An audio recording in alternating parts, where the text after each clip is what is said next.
¿Qué tal? ¿Cómo están, amigas, amigos de Juan Leca Presenta? Espero que bien y esperando como cada fin de semana estas charlas, entrevistas que realizamos a diversos invitados, siempre con la idea de este espacio fomentar el arte, la cultura y de diversos exponentes, tanto teatro, músicos, locución, el arte dramático, danza y mucho más. Aquí en Juan Leca Presenta tenemos a nuestro invitado desde España, de San Juan de Alicante, es él, Francisco Martínez García. ¿Cómo está, Francisco? Buenos días. Muy bien, buenos días a todos los videntes y oyentes. Es un placer estar contigo desde Madrid. Soy nacido en San Juan de Alicante, pero sabes que mi trabajo Claro, está todo en Madrid. así Sí. es. Él es saxofonista y tuvo estudios en el Conservatorio de Alicante y en Madrid y ha participado activamente tanto como docente. Él además ha actuado en diversos lugares, también promotor. Es una persona que está bastante activa tanto con la docencia, promotor, tocando, tiene nuevos proyectos con música electrónica y mucho más que nos estará compartiendo. Francisco, ¿cómo arranca todo esto en cuanto a tu vida profesional?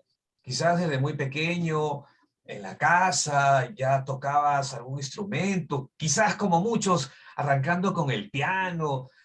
Cuéntanos un poquito cómo se manejaba todo esto cuando, antes de empezar tu vida ya profesionalmente, dedicarte de lleno a ese trabajo. Bueno, yo le debo mi afición a la música a mi abuelo, primero que me habló de ello y le gustaba mucho la música, y entonces gracias a él me apunté a la banda de música. Sabes que en España y sobre todo en Levante, yo soy de Levante, hay ¿Ya? mucha tradición de las bandas de música, ¿no? Y ahí fue donde hice mi primera formación. Enseguida me apunté al Conservatorio Profesional de Claro. Alicante y acabé terminando la carrera en el Conservatorio de Madrid. Eso Ujú. ya digamos que me abrió más los ojos de la importancia incluso de viajar al extranjero, y tuve la suerte de conocer el que era por entonces profesor del Conservatorio de París, Daniel Defayet, y a otros grandes profesores franceses. Y digamos que mi perfeccionamiento formativo, o sea, mi perfeccionamiento musical lo Ujú. realicé en Francia. Ah, en Francia. Entonces ahí es Sí. que ya dedicas de lleno, que esta va a ser mi profesión y lo que me voy a dedicar, ¿no? Que a veces hay muchos que piensan o que lo llevan como un hobby y no como una profesión. Entonces tú ya, a partir de esos estudios que llevaste en Francia, es que ya te dedicas de lleno a esto. ¿Y cuál han sido en esa época, cuáles fueron las primeras presentaciones o que ejecutaste? ¿El saxo fue originalmente o qué instrumento allá en Francia? Siempre el saxo desde el primer momento. Entonces las primeras Ajá, experiencias fueron con la banda de música. Ya con la banda de música ya actuaba de solista. ajá. Incluso se llegó a hacer unas jornadas de convivencia de músicos de Alicante, una banda de música con 200 músicos, Ah, ya. y también, sí, con unos conciertos y un programa. Lo dirigía el que era en ese momento director de la banda municipal de Alicante y luego lo fue de la banda municipal de Madrid, Moisés Davia. Ajá. Y ya en esas bandas también actué de solista con el saxo tenor. En la banda tocaba el saxo tenor. Es Ya. el que menos toco ahora, pero empecé con el saxo tenor. Arrancabas en eso. Porque uno tiene la idea cuando hay, según qué instrumento, si es un violín, música clásica, o por ahí sale algún tema pop, rock, balada, o música popular, en fin. Pero cuando es saxo, como que lo relacionan con algo más sobrio, romántico, o quizás música jazz. En fin, ¿no? De tantos otros géneros, pero siempre lo relacionan con eso. Y cuando tú citas, cuando estuviste como intérprete o como solista tocando el saxo, ¿qué era el repertorio que tenía esta orquesta mayormente? ¿Música popular, española? No sé. No, no, era música sinfónica, totalmente sinfónica. Ah, ok, música clásica, entonces todo. Recuerdo, por ejemplo, uno de los solos que he tocado muchas veces en banda era un solo de tenor de Poeta y Aldeano, otro de Guillermo Tell, por ejemplo.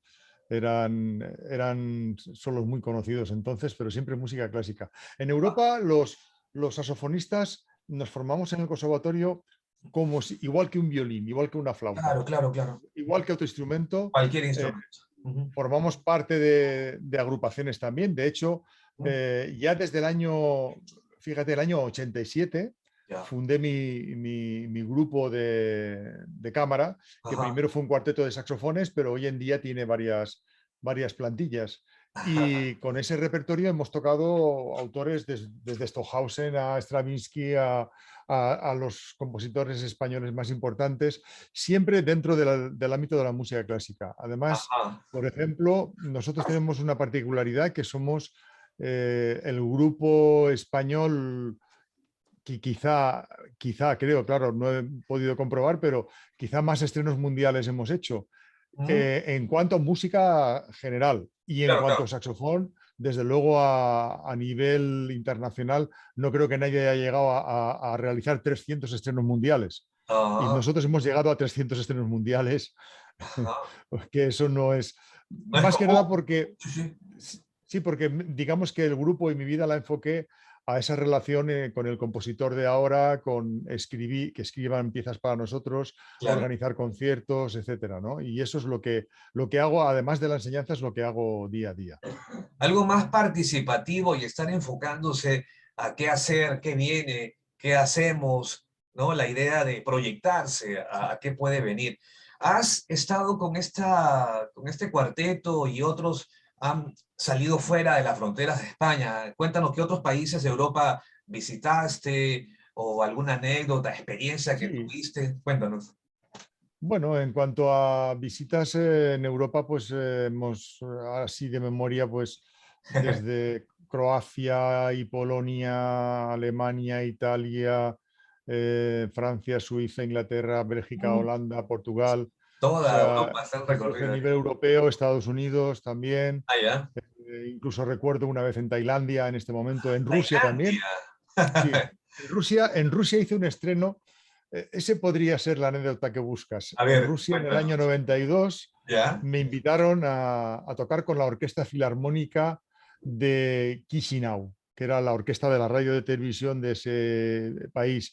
Claro. Chisinau o Kishinev, según como se diga. Moldavia es un país del Ah, ámbito de la antigua Unión Soviética que está pegado a Rumanía. Chisinau es en rumano, Kishinev es en ruso. ajá. Y ese fue un viaje en los años 92, con un Tupolev, con todo gente de aquellos países. Recuerdo que venía un señor de raza negra en el avión y no Ujú. paraban de meterse con él los rusos porque Ah, aquello debería ser algo pintoresco. Escala en una base militar soviética para tomar combustible, y una semana allí en unas condiciones de hotel, etcétera, un poco particulares, hasta que el director, que era español, le dije: oye, ¿tú dónde estás alojado? Y me dijo: pues yo estoy en este hotel. Digo: si mañana no me llevas a ese hotel, mañana hay avión y me vuelvo a España. Lo solucionó, y entonces me llevó a un hotel que tenía 6 habitaciones, que era la residencia de vacaciones de Brezhnev, el que fue presidente ruso, ¿ya? cuando iba a esa localidad. Y teníamos Ah, una habitación enorme, a lo mejor de 100 metros cuadrados, mm, con un comedor al principio de la habitación, con una ya. antesala, Ah, etcétera. mira. O sea, digamos que los recuerdos son, pues, un poco la vida que a lo mejor podía ocurrir en España o en esta parte de Europa 50 años antes, ¿no? 50 Claro. años antes recuerdo que vino a verme el profesor del conservatorio de allí, andando, tenía que andar y con muletas durante 1 hora y media para llegar a donde estaba yo ensayando, recuerdo. Me llevaron también a una banda militar, también a También. hacer una masterclass, recuerdo. Ah, Fue un viaje muy, muy, productivo. sí, pero muy Interesante. romántico, muy, eh, no sé cómo decir, muy fuera de la norma, ¿no? Porque, Claro. claro, No es lo aquellos común. países estaban retrasados en cuanto al nuestro, pues 40 o 50 años, ¿no?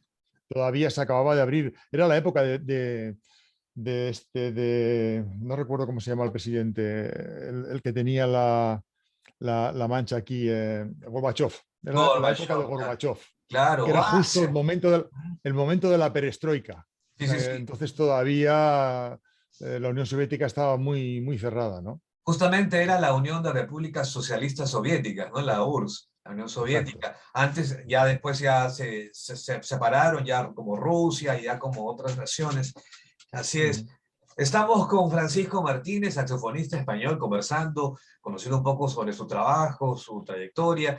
Y él ha realizado, tanto con el conjunto, el grupo que formaste, y también como solista, has tenido varias presentaciones, actuaciones en la televisión española, en Radio France y en Bruselas. Cuéntanos estas experiencias, cómo ha sido. Bueno, esa experiencia, te comento, en un principio, Sí, ¿de qué parte todo? O sea, en un a ver, principio, digamos que empezamos a organizar actividades, cursos internacionales, conciertos, ya, llegan los solistas más importantes de Europa a estas actividades, como los encuentros europeos que hicimos en Alicante, y entonces, digamos que en aquella época Radio Nacional de España, que tiene ya. una emisora clásica, y Televisión Española se hacían eco de esos eventos. Quizá Ah, ok. el Culturales. evento que más difusión tuvo internacional fue otros encuentros europeos que se realizaron en Dinant, en Bélgica. Dinant es la cuna donde nació Adolfo Ujú. Sachs, Sí, sí. perdón. Y en ese evento estaba yo por allí y apareció el Pedro Urquiza, recuerdo que se llamaba, el corresponsal de Televisión Española en Bruselas. Ajá, Me lo encuentro en el Museo de Sachs, que estaban ahí haciendo una toma, me ajá. pregunta y me dice, oye, ¿y no harías una entrevista? Y vinieron justo al concierto que yo daba de solista con la banda de la Fuerza Aérea Belga, con la Real Ya. Fuerza Aérea Belga, en ese concierto y me hicieron una entrevista. Salió parte de la actuación y la entrevista. Y ese programa sí que es verdad que tuvo mucha difusión en toda Ah, Europa porque se utilizó, digamos, en el programa resumen de ese evento a nivel europeo, se claro. utilizó esa toma, ¿no? Como un Y ahí sí recuento que de lo que fue esa realización. sí, pero es verdad que Televisión Española, nosotros hemos actuado muchísimas veces, pues, por ejemplo, en el Teatro Monumental de Madrid, que es donde actúa la Orquesta de Radio y Televisión Española, bueno, en el Auditorio Nacional, en fin, todas las salas del país. Pero en ese Teatro Monumental, como Televisión Española tenía allí sus equipos, digamos, de una manera estable, cada Ajá. uno de los conciertos nos entrevistaban, una entrevista previa, me hacían una entrevista previa para que contara el programa de ese concierto, las circunstancias Ah, del ya. concierto, etcétera. El Pues desarrollo ese, del mismo. Ujú. sí, ese programa también lo hicieron lo menos 10 veces. Y Televisión Española una vez llegan, por ejemplo, a las cosas de los concursos, ¿no? Que te piden méritos, ¿no? Y un Ya. día pedí las grabaciones que tenía Radio Nacional nuestras, tenía 178 grabaciones Radio Nacional Ah, y Televisión Española unas 40 y algo, sí. qué Sí, bueno. porque Y sobre todo si es años 80, 90, cuando todavía no estaba mucho el tema de la más bien televisión entre por 90 y cable. 2005, más Ah, bien ya, ya, ya. entre 90 y 2005. Correcto. Porque a partir del 2007-2008, en la primera crisis económica que hubo en el 2008, a partir de ahí ya cortaron de retransmitir, porque antes siempre Televisión Española como mínimo Ujú. retransmitía un concierto nuestro al año, que lo Ah, dividían en dos programas, porque claro. los conciertos suelen ser de 1 hora y 15 minutos, 1 hora y media, y ellos lo partían en dos programas de 30 a 40 minutos, 30 ¿no? minutos, 40 minutos, Y claro. quitando aplausos y tal, se quedaba eso, dos programas de 30 o 40 minutos. Y eso lo hicieron durante 12 o 15 años como mínimo, como mínimo. Pero al venir la crisis empezaron los recortes y los primeros recortes en televisión española fueron los equipos precisamente de cultura y de música, ¿no?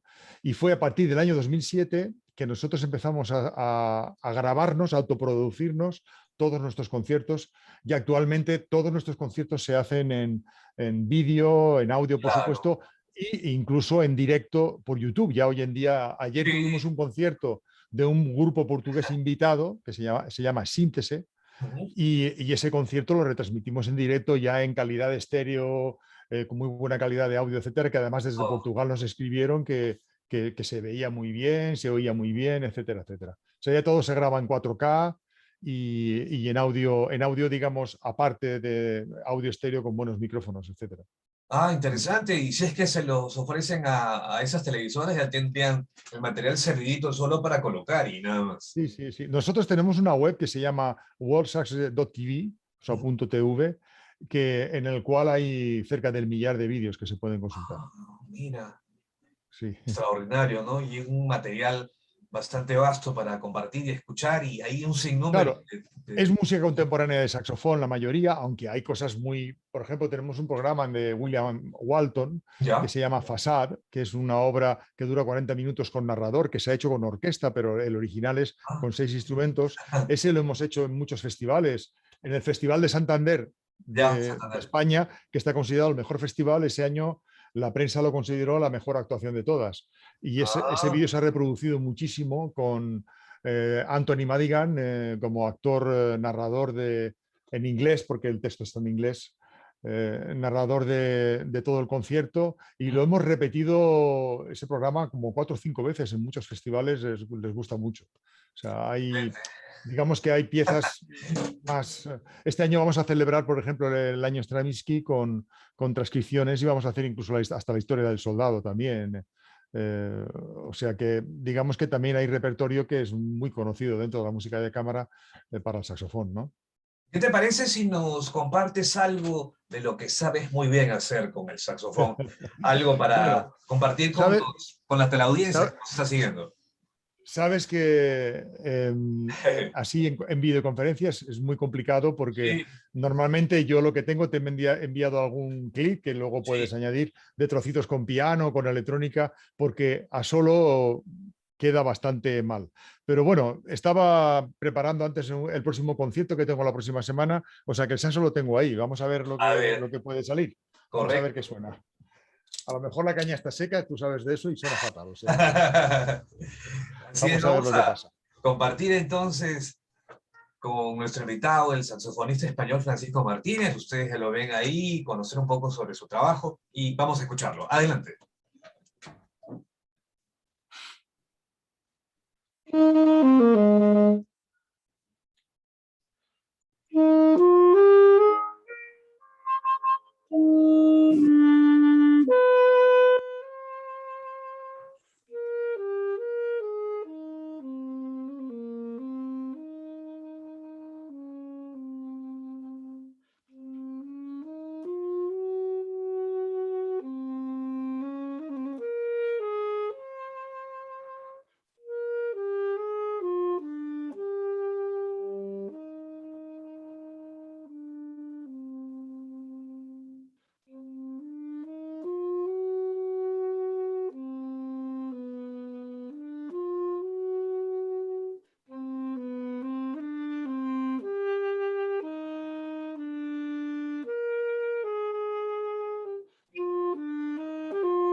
Muy bien. Gracias por apreciar tu arte, Francisco. Y para los que no saben, el profesor, obviamente profesor porque tiene muchos años en la docencia, él está bien metido con el tema del saxo, tanto en las actuaciones como promotor y como profesor. Has dictado clases en universidades, tanto allá en España, en Madrid, sé que has estado en Holanda, en Ámsterdam, en París, en Francia. Cuéntanos un poco sobre estas experiencias y la idea de también seguramente de la mano de las actuaciones también iba el tema de la docencia, el querer también ofrecer tus servicios a otra gente de otras naciones. Cuéntanos, Francisco. Bueno, la verdad es que he tenido siempre mucha demanda de salir a Europa también. Vamos a centrarnos ahora en docencia, ¿no? En Ya, docencia, claro.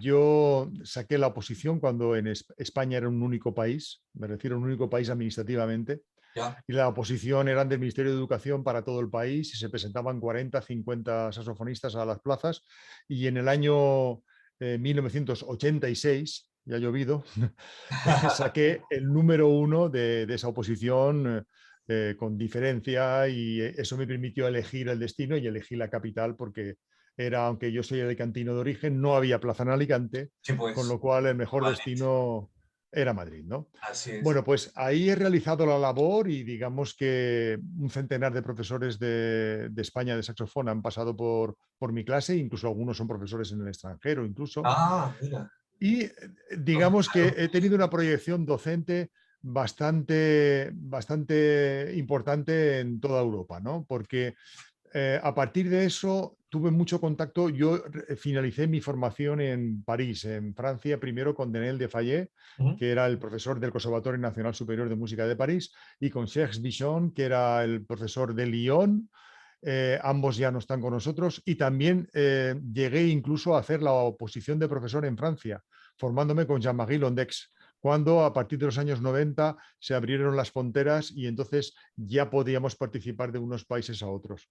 Eso me hizo bastante conocido tanto en Europa como en España, y entonces he impartido cursos como en la Universidad de Gap, como 7 u 8 años. He formado parte en jurados internacionales como el de Ah, Gap, sí, sí. el de Dinan, por ejemplo, que es el jurado más importante del mundo también de saxofón, El me refiero. saxofón, así Es es. actualmente el que queda es el concurso más importante del mundo. Pues en el año 2000 también participé como jurado, y me ha llevado a dar masterclasses, pues como tú decías, desde Inglaterra a Francia, muchas en Italia. He tenido mucho contacto con colegas italianos, y me refiero a Ah, docencia. Otras por ejemplo, en Holanda, como acabas de comentar, en Bélgica. Bélgica, el Conservatorio Superior de Bruselas fue la última que di justo antes de la pandemia. Fue la última masterclass internacional que di. Y el año de la pandemia, pues mira, tenía de viajes Letonia, Polonia, Italia, Francia y Portugal. Y solo pude realizar la de Portugal por el coche. O sea, porque se va en coche. Y ya, ahora estamos abriendo un poco las puertas a viajar, y el primer objetivo que tengo, que espero que pronto, espero que este mes o el próximo mes ya podamos anunciar, es que yo soy el presidente del Comité Europeo del Saxofón, que es claro. el que se organice el Congreso Europeo del Saxofón. Ya Ya. se han realizado 2 congresos europeos del saxofón, uno en España, otro en Portugal, y el próximo estaba programado en el año 2000 en Italia. En 2020, claro, 2020. 2020 estaba programado. Y lo Claro, retrasamos al 2022, y espero que ya pronto, para el próximo año, para el próximo julio de 2022, ese congreso se pueda anunciar se en el organiza Alto ya Adige de una vez. italiano, en la región de Alto Adige, y se pueda llevar a cabo. Ese es primer a nivel internacional. Me preocupa más eso que hacer una masterclass o una masterclass menos en un país o en otro. Claro, es Francisco también fundador de la Universidad Europea del Saxofón en España en 1993. Sí, ¿Cómo arranca esto y cómo cómo se forma esta universidad para bueno, dedicarse al saxofón? Cuéntanos. este curso en realidad se origina en Francia, dentro de esa educación que tuve en Francia, y lo Ya. fundó Serge Bichon en la localidad francesa de Gap. Entonces, enseguida, al año, 2 años de hacerlo en Gap, pensamos que en España sería interesante también aportar ese curso, porque en este curso han pasado profesores pues, como Claude Langle, como Nobuya Sugaba, como Alain Crepin, como Philippe Bracard, como, en fin, muchísimos, Serge Bichon, por supuesto, profesores de Italia, de Alemania, de todos los países. Todos los que Hemos se tenido dedicaban alumnos desde Japón hasta de Nueva Zelanda, hemos tenido alumnos. de todas partes del mundo, Asia, Sí, y Europa, duró Australia. hasta el año 2010, Ya. 2010. Pero se le llamó ese nombre Universidad Europea porque surge en el momento de la integración cultural europea con la Unión Europea, pero no dejaba de ser un curso de verano largo de 20 días, Ajá. pero era un curso internacional de verano donde se intentaba meter un profesor de cada país y alumnos de Ya. cada país para hacer una integración cultural en cuanto al Así es. saxofón. Y sobre todo que también tienen un intercambio cultural por el tema de cada nación, lo que uno puede aportar a través de una charla con un maestro, con un alumno, con otra persona, y esa estrechez en cuanto también de repente al tener un poco más el enfoque musical y que puede traer nuevos temas o innovar, ya que mencionas el tema de la música electrónica. Cuéntanos, ¿cómo arranca esto de la música electrónica? Mira, Sí, la música electrónica, en la música España sé electrónica, que suena muchísimo a las discotecas y todo, a la gente, uff, le agrada mucho. Hace algunas semanas atrás entrevistamos al violinista español, tu compatriota Pablo Navarro, que sí. justamente él está bien metido con la música electrónica, un programa que hicimos igual como ahora en redes y otro que va a salir en Radio Filarmonía de acá de Lima. Sé que está bien cementado ese público con música electrónica. Cuéntanos, Francisco. Bueno, mira, la música electrónica antes de nacer para la música pop, Sí. nació para la música clásica. Todos sabemos que el primer instrumento electrónico que hay en la historia fue el theremin, Ujú. de origen ruso, pero fue Pierre Schaeffer en Radio France, en el estudio de Radio France, y Karl Stockhausen en la radio de Colonia en Alemania, quienes en los años 50 empezaron a trabajar con la música concreta y con grabaciones de música electrónica, etcétera, digamos de modo clásico, y empezar a crear un repertorio relacionado con la música electrónica. Claro. Quizá El canto de los adolescentes de Stockhausen es la pieza más conocida, que se oye mucho, se puede encontrar muy fácilmente en Internet. Uno de los profesores o de los compositores que participó mucho con Pierre Schaeffer en París fue Jean-François Bernard Mache. Y este Jean-François Bernard Mache, que se incorporó a Radio France, se incorporó en los años 60, ¿Ya? muy pronto fue uno de los pioneros de la música electroacústica mixta. Le solemos llamar electroacústica y Listo. mixta porque es con un instrumento en vivo y música grabada. Ah, ya, ya. Precisamente uno de los temas que te he enviado y que puedes poner, que dura un minuto, Ya. la Holodie de Jean-François Bernard Mache, es una pieza escrita para oboe en los años 70, incluso creo que Ah, antes de los años 70. Fue la primera que yo escuché en Europa, ujú. creo que en